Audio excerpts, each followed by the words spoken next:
ভাইরা কেমন আছেন আপনারা? আমি যে ভিডিওটা করতেছি তো এটা আমরা মনোযোগ দিয়ে শুনলে কাজে লাগবে, দেখলে খুব ভালো লাগবে। শুরু থেকে শেষ পর্যন্ত দেখবেন আপনারা। তা আমি যখন প্রথমে পাসপোর্ট করি, পাসপোর্ট অফিসে যাই, ওখানে সিরিয়াল ধরছি। সিরিয়াল ছাড়া তো আপনাকে যাইতে দেবে না, সিরিয়াল। তারপর ওখানে কাজ আমার শেষ হয়ে গেল। একে 4-5 দিন আমি গেলাম পাসপোর্ট অফিসে পাসপোর্ট আনতে। আমার একটু ভেজাল হয়েছিল, ভেজালের কারণে সমস্যা ছিল। তা এখানে ভেজালের কারণে সমস্যা ছিল।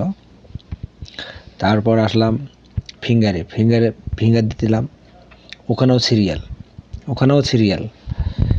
তা ওখানেও সিরিয়াল। আসলাম আমি দমদমা 3 দিনকার ক্লাস করার জন্য আসলাম, ওখানেও সিরিয়ালের শেষ নেই, সিরিয়াল আছে শুরু থেকে শেষ পর্যন্ত সিরিয়াল। তা যখন আসলাম আমি এয়ারপোর্টে আসলাম, ওখানেও সিরিয়াল। টিকিট কাউন্টারে গেলাম, ওখানেও সিরিয়াল। ইমিগ্রেশনের ভেতরে গেলাম, ওখানেও সিরিয়াল।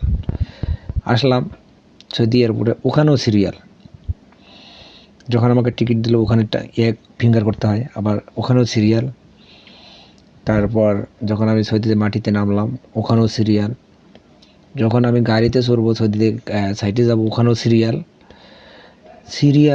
যখন রান্না করতে যাবো কিচেন রুমে, ওখানে আরও সিরিয়াল। 1000-1200 লোকের মধ্যে সিরিয়াল, তা 300-400 মধ্যে সিরিয়াল হয়ে দেয়। ঘুমাইতে যাবো, এখানে সিরিয়াল। গোসল করতে যাবো, সিরিয়াল, খালি সিরিয়াল আর সিরিয়াল। কখন রান্না করবো, কখন কম যাবো, এইটা হলো আমাদের কষ্ট। এটা হলো আমাদের প্রবাসীর জীবন, এই হলো প্রবাসীর কষ্ট। তা আসলে ভাই, প্রবাসী আপনারা মূল্যায়ন দেন না, মূল্যায়ন একজনই দেয়, আসলে কি, উপরওয়ালা। আসলে প্রবাসীর জীবনে কষ্ট। তা আসলে সিরিয়াল, এখানে সিরিয়াল অমান্য করা যাবে না, সিরিয়াল বাই সিরিয়াল মেনটেন করতে হবে।